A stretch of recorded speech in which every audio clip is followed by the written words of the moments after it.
Alors, je suis avec Géraud de Mas de la Chevalière, de la Maison Laroche. Géraud, c'est vraiment un plaisir d'être ici. On va parler un peu technique. On va parler de malolactique parce que dans un contexte de changement climatique, on se rend compte finalement qu'il y a souvent une baisse des acidités au moment des récoltes, surtout dans le sud de la France. Alors, est-ce qu'on fait des expérimentations en ce moment avec les malolactiques? De les bloquer, en fait. Effectivement, c'est un sujet qui est très intéressant. Le réchauffement climatique impacte effectivement des chutes d'acidité naturelles dans les raisins. Qui dit chute d'acidité, dit perte de fraîcheur potentielle. Et il est vrai que la malolactique, le postulat de base pour un grand vin de chardonnay sur un terroir plutôt frais, c'est de faire la malo, c'est-à-dire de la laisser faire, de laisser vivre le vin.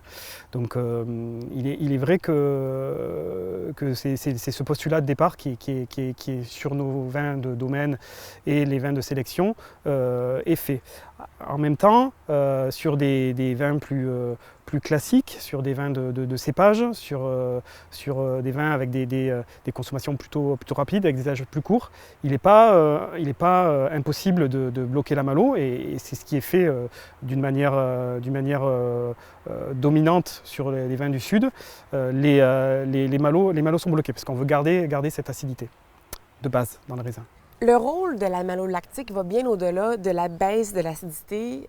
Est-ce que vous pouvez nous parler justement des autres fonctions de la malolactique dans le vin final?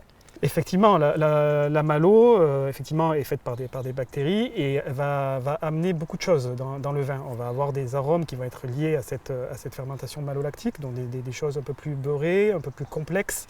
Donc qui sont très intéressantes dans une optique d'évolution de chardonnay. Nous, sur nos chardonnays de cru ou nos chablis, on cherche cette malo pour gagner en complexité, parce qu'on va avoir un travail d'élevage derrière. Et c'est vrai que de bloquer la malo sur des vins que l'on va garder derrière, soit en cuve pour la partie cuve en élevage ou en foudre, en demi-muit ou en barrique, c'est dommage de bloquer le vin tel qu'il est à sortie de vendange. C'est dommage de ne pas le laisser vivre, de le laisser s'exprimer. Et le point positif de cette malo, c'est également qu'il va naturellement stabiliser le vin. Donc on va avoir un vin qui va être beaucoup plus stable. Et ça va aussi dans le contexte global de diminution des interventions sur un vin, notamment les sulfitages, le froid. Donc tout ça, c'est très important dans la gestion œnologique de nos vins. J'imagine qu'il faut aussi prendre en compte qu'est-ce que ça prend pour bloquer la malolactique, parce qu'on pense que pour bloquer la malolactique, il faut ajouter du SO2.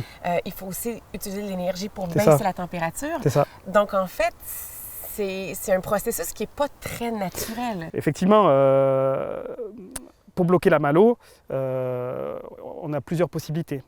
C'est-à-dire qu'on peut traiter par le froid, on peut coller le vin au préalable et traiter par le froid, mais il va falloir quand même le sulfiter, c'est-à-dire utiliser du soufre. Et dans une démarche globale de limitation des soufres, ce qui est le cas dans nos vins, aussi bien à Chablis que dans le sud de la France, et d'une manière globale et générale, on souhaite limiter ces doses de soufre. Donc encore une fois, c'est toujours une question d'équilibre. Ce n'est pas une vérité absolue. Cette décision de bloquer la malo peut se prendre ou non en fonction du millésime. On peut avoir des millésimes qui sont plus ou moins précoces, plus ou moins chauds, même dans un contexte de réchauffement climatique. Et également, on a également des terroirs plus adaptés au chardonnay. Donc le lieu d'implantation d'un vignoble est important. Mais pas que. La date de vendange également est une chose importante. C'est-à-dire que si on vendange trop tard, automatiquement, l'acidité va baisser. Donc tout ça, c'est des paramètres très importants à prendre en compte dans la décision de faire ou pas la malo. Merci beaucoup, Géraud. On retient que finalement, c'est pas noir ou blanc. Et lorsqu'on prend la décision de faire la malolactique ou de la bloquer, il faut considérer plusieurs autres choses que seulement la baisse de l'acidité. Donc, merci pour ces belles explications. Avec plaisir. Santé. Santé.